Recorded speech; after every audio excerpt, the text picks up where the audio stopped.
back here talking about Rescue Riders, a controversial dragons show that not a lot of people revere. And I do get it, but in its own margin, I did have some fun with this show. So that's why I ended up purchasing a Winger toy because he's my favorite. And in essence of my creative field, I also made some cool fan art for the show too. What's up, everybody? This is Willie. So lately, I've been doing a lot of ranking videos, and I did just recently make a season ranking for the Dragon's Dine Realms. So let's do the same thing with Rescue Riders. Since I've covered this spin-off way more often on my channel with my reviews and then the rating video I did earlier this year, and because at the time I'm uploading this, it's on the 6th anniversary of the show, I think maybe it was the time to give a season ranking. Since this show goes on a very interesting slope where it's very high variance, considering how saturated the caliber is with this show. So this season ranking could be a really good emphasis on my personal enjoyments of each season and based on how consistent they were in quality wise. So to get this off my chest, this is my personal opinions and takes on each season of Rescue Riders. So I'm mainly assessing them based on the enjoyment I felt with the season, whether the episodes had really good storylines or not. And to also disclose something, I will not be talking about the specials because they are their own separate formula and you would already know my ranking of them from the rating videos. So there's no need for me to waste my breath there. Okay, with that out of the way, let's get into it.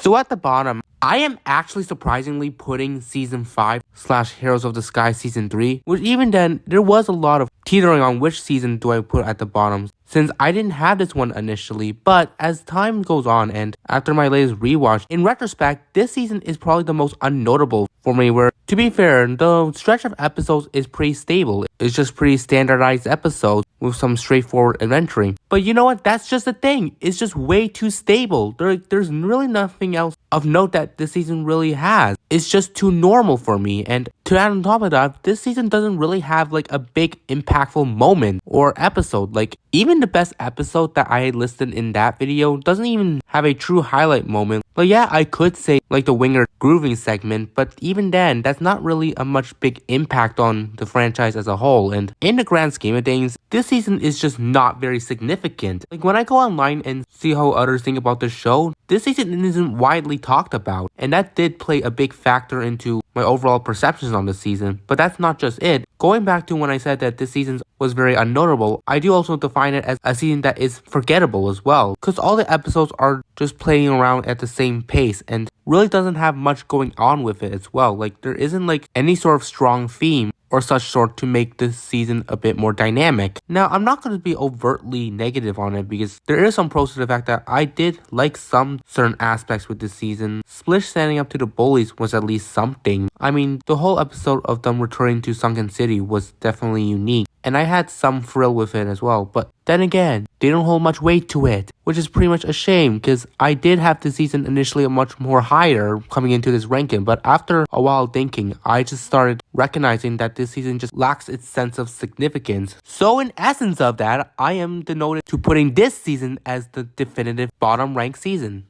Next season to rank might not be a popular take, but I'm having Season 6, aka Heroes of the Sky Season 4, the final season of the franchise, and it's one that I came out of it pretty whelmed by. But for full disclosure, I had this season and the one below ranked higher than the next one that I'm going to talk about, but as time goes on, I start to reflect on the fact that these two seasons just seem to have lost some of its luster, which has significantly dropped it to the bottom in my ranking. So for this particular season, it's one that I do have a lot of mixed feelings for it. Where truth be told, the reason I would have this above Season 5 is because there's at least one episode that resonates with me hard and is very impactful, which is And You Are, which again, the final episode of the show and the finale of the season. And I think And You Are has a perfect way to really encapsulate the strong love and bond between the team, and that's further emphasized by their relationship, which was used to the best of it to counteract the amnesia effects, which definitely makes it feel like And You Are was pretty much the saving grace to this season. Now, I'm not going to say the other episodes are bad. They are pretty decent as well. Like maybe outside of Full Metal Magnus, the others I did enjoy a lot. The backstory of how Cutter and Burple joined the team, the somewhat showdown with Gorsh, which I'll be honest, I was kind of underwhelmed how it went, which I would have liked it to be on a more grander scale, but I guess that wasn't the trope the show was going for. But also at the same time, those episodes are still not as notable in the grand scheme of things as well, where NUR is basically the episodes that's basically the biggest highlight to this season and pretty much carrying it on its back. And this season doesn't really offer anything else new outside of just some new characters and such sort, but even then, they're one-off. Like, this season just kind of has a similar formula that doesn't make much of its episodes distinct with each other. They're just on the same pace. Like with the episodes I just mentioned, obviously I think Copy That could have been tweaked better to have a more high caliber showdown. And even something like Showdown Dragons, although I like its backstory, the storyline of the episode isn't as remarkable compared to another backstory episode that's on a better season than this. And even NUR, where I describe as the best, it still has its flaws, and as an ending for the series, it's pretty anticlimactic, considering a lot of subplots on the episode didn't even have a proper resolution to it. And although the ending on the episode on its own right is solid, its conclusion for the series in general is something that is underwhelming and could have been tweaked better. So overall, season 6 is just a season that has me conflicted for the most part, with a lot of mixed feelings for it, basically from its lack of significance outside of one particular episode. And I'll note here that it is a shame that 2 of the bottom seasons are Heroes of the Sky seasons, considering I always felt like Heroes of the Sky was a step in the right direction for the show, with how much it improved the quality of its storyline. But I think the back half of the series with these seasons kind of petered out its qualities, which would lessen its significance to me. So that's pretty unfortunate, but definitely that's not going to last long as we go to the next season on the list. And that's going to be season 2, which I do remember anticipating this season long in hopes that it would develop itself more from the flaws of season 1. But after watching this season, I was just left very perplexed by it, and it ended up being a regression in its quality compared to season 1, which left me sort of whelmed with. And to be honest, for a while, I had this season at the lowest, because remember my review, I mentioned that this season didn't really live up to my expectations and hopes. But after rewatching it, and slowly taking my time to really process what I had just saw again, I kind of softened on that sense and recognized that this season does have a lot more pros than the likes of season 5 and 6, where yes, there is some episodes that are truly unmemorable. Like Charged Up is by far the most forgettable from the franchise as a whole. And I guess in a way, Mesh and Madness, because I didn't particularly click with that. But outside of those, there are a lot more bigger moments that happen in this season, where we obviously are offered some new characters like Axel, who ends up basically being Magnus' sidekick. But I was at least interested in what they did with his role on the show. We all get introduced to more newer dragons, who are just fine, but they do pretty much come off a bit tropey. But I think the biggest impact from this season is obviously the finale episode, the Game of Horns, where we have the heartwarming scene of Duggar adopting the children, and it was such an empowering moment, really giving an emphasis on the strength of their bonds and why love is what connects all these good characters together. So there's a lot of deep emotion that is evoked from this moment. And as I think about it, I think this is what really propels season 2 a lot more, because it offers such a significant moment like this in the franchise. Even though I don't have Game of Horns as like the best episode from the season in my opinion, I still think it's a very spectacular one too, just falling up behind Summer Holiday, which I personally enjoyed more because it felt a lot more nuanced and gave such a different sort of dynamic than what we seemingly get in most given episodes. The rest of the episodes are decent, but I do think the problem with the intricacies with this season is that those episodes are just missing some sort of sprinkle that would advance their quality better and raise the bar more. Instead, they're just pretty much on a rudimentary pace and giving such little depth to most of the main characters, outside of obviously their developing bond with Duggar, but even then, that takes place in just the one singular episode. Like, in general, it's a shame that this season kind of just had the show let go of its wheel when it had potential to really drive the show to the right direction. But I think its glow with its abundance of really impactful moments does elevate my thoughts on the seasons, but still not enough to crack the top 3. And this is where I bring us to season 3, also known as the first Heroes of the Sky season, which finally is ranked at number 3. But this season was really on another level of Rescue Riders, going all in on introducing new mechanics and elements that felt like the show was really leaving out of its saturated pacing and honing in on fresh new elements that you wouldn't expect this show to really exhibit. Like the crystals, it's a great element that they brought to the show that does play such a major role in many storylines in Heroes of the Sky. It's like this season really sets the trope of the show going in the right direction to really excel on its quality. So for my takeaways on this individual season, I do like the episodes that we got. Like Crystal Care, obviously the introduction to the crystals themselves, which I think was really fascinating. And I also like how they introduced us to different kind of threats outside of Pirates and Wolves, so that's unique. How I Met Your Summer was a really incredible episode. Definitely the most captivating because it's a backstory episode, where I do think when talking about the Netflix seasons, they did really really lack a backstory or like some background on most of the characters themselves. So if Heroes of the Sky really offering us an origin story of how some of the dragons joined the team was an incredible touch there, and I think the episode alone was just very palpable to me and did hit a lot of deep emotion because of what they wanted to evoke out of Summer and Layla's meeting story. I also think the following episode with one of the Slinkwings in Snoop finally siding with the Rescue Riders really was a nice redemption story that was brewing, and I do like those kind of storylines where we have an antagonistic figure turn into the good side, and I think with Snoop was definitely a fine enough choice for me. And then the Sunken City episode was really solid and an electrifying conclusion to the season that sets up a lot of exciting elements for the seasons to follow. Like, there are some really notable moments throughout the season, but I do think some stinker episodes like the ones I didn't mention in like Oh Brother and Chiefless, they just don't pop for me, and I didn't personally connect with them. Like, Chiefless is fine, introducing us Ingrid, who only gets such a role like this in a minimum amount of episodes she appears in. And then with the episode introducing us Elbone's twin, I do think it just undercut a bit too much with a lot of the consistency with this season. So I think those episodes kind of weighing down my enjoyment with season 3, but I still think it really had a strong pace going for it. And some of the storylines were very compelling this season, and the characters at least developed more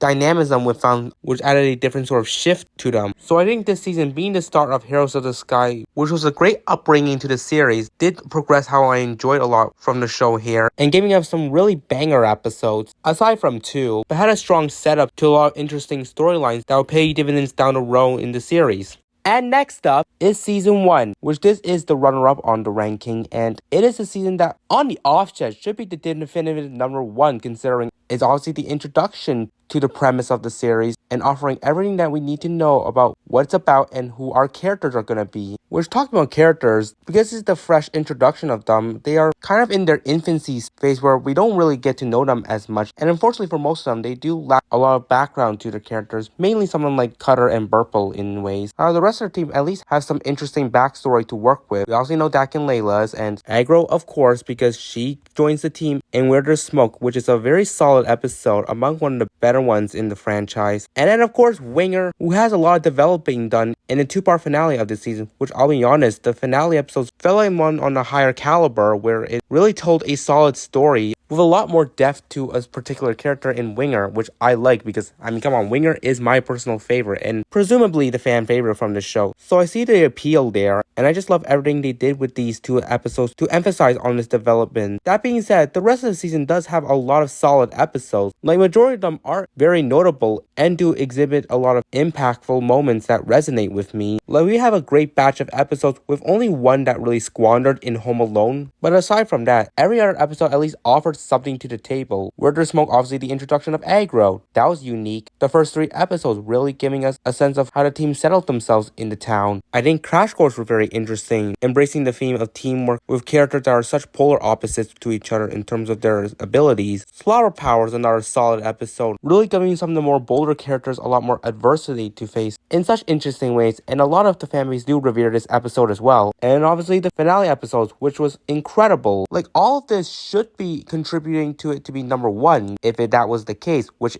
is unfortunately not, because in my opinion, although there's a lot more significance with this season, I also think it is a bit baseline when you look at it as a whole, where it pretty much offers a minimal amount of elements, which, to be fair, because it's in this introduction stage, it does contribute why everything is a bit saturated, but I do think there was opportunities that they could have expanded up the engagement with this season a bit better. And although most of the plots have a lot of cool thrills surrounding it, it also can feel a bit rudimentary with how stereotypical they seem to come off as, and also to iterate a lack of proper depth to our main characters, where outside of Winger gained the greatest closure at the end, everyone else just couldn't reach to his level. So all in all, season really only suffers one stinker of an episode in Home Alone, but everything else was as good as they could portray it as, but just loses out its theme that doesn't make me satisfied enough to place it at the top of the ranking. And that finally brings us to season 4, aka Heroes of the Sky season 2, and this is a number 1 season for me, even though technically, yes, I think season 1 has a lot more better episodes that reaches a peak and are a lot more significant and memorable. And if you compare to this season, reviewing them each individually, yeah, they're not really like the pinnacle of the show, but when you combine all these individual episodes together in one season, that produces you a strong batch of banger episodes altogether. Where like this season had a really strong stretch of episodes, and even though I do look at A Day Without Dragons as the bottom tier episode for the season, I still think it's not a complete dud and does have some solid moments within that still elevates it better than most other episodes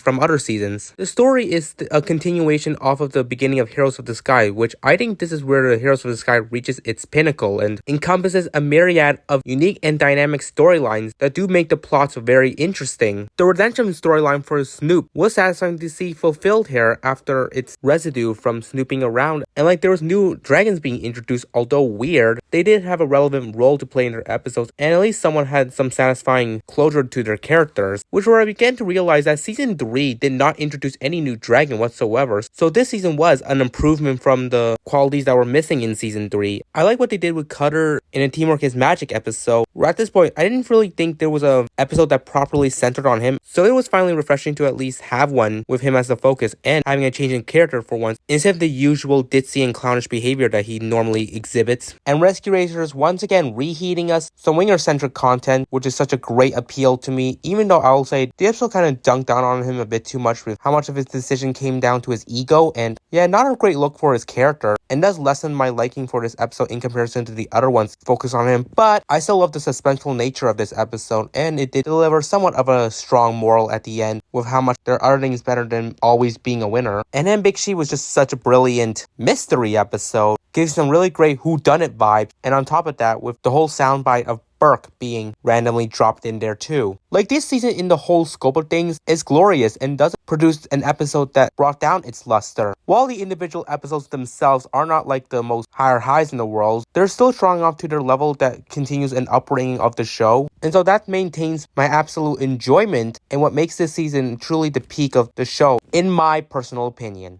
So that's my rankings. Feel free to comment down below your opinions on it, and even feel free to share how you would personally rank the seasons from Rescue Riders. But for now, that's pretty much it for this video, and down the road, I still got a lot of ideas of what videos I might do next. And hey, since I've been talking up about individual episodes from the show, I might as well one day make a big ranking video of every episode from Rescue Riders. Cause why not? Since I've already done one for like the Backyardigans and even Tupi and Binu recently, like I'm down to make a video like this. I don't know when, but it is prone to be released sometime down the road. Tap that subscribe button and like this video, and I appreciate y'all tuning in, and I'll see you guys in the next video.